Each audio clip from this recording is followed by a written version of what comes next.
அன்பு உள்ளங்களே, குமரி மக்கள் எல்லாரும் எப்படி இருக்கிறீங்க? குமரியில் விடிய விடிய மழை, கனமழை. கனமழை காரணமாக விளைநிலங்கள் எல்லாம் குளம்போல் காட்சி. விவசாய நிலங்கள் பாதிப்பு. விதைக்கப்பட்ட விதைகள் எல்லாம் அழுகிய நிலையில் காட்சி. பார்த்தீங்களா? விதை முளைக்க வச்சதெல்லாம் தண்ணி இப்போ தேங்கி இருப்பதனால் அது முளைக்காது.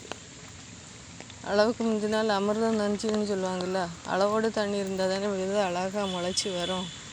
இது தண்ணி கெட்டினால அது முளைக்காது, முளைக்க முடியாது, வித்து அழுகி போகும். பார்த்தீங்களா? விடிய விடிய கனமழை, மின்சார தடை, இயற்கை சீண்டி விளையாடிட்டு. இயற்கை சீற்றத்தினால் கடலோர மக்கள், மீனவ மக்களுக்கு மீன் பிடிக்க தடை, தொழில் பாதிப்பு, விவசாய நிலங்கள் பாதிப்பு விவசாயிகளுக்கு. பார்த்தீங்களா? தண்ணி தேங்கியிருக்கு, குளம்போல் காட்சி.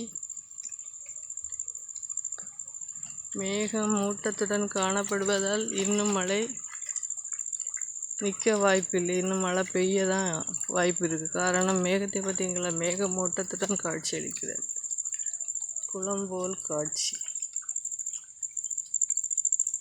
இயற்கை விளையாடுகின்றது.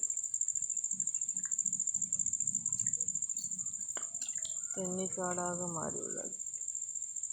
சரி, ஓகே, டன்.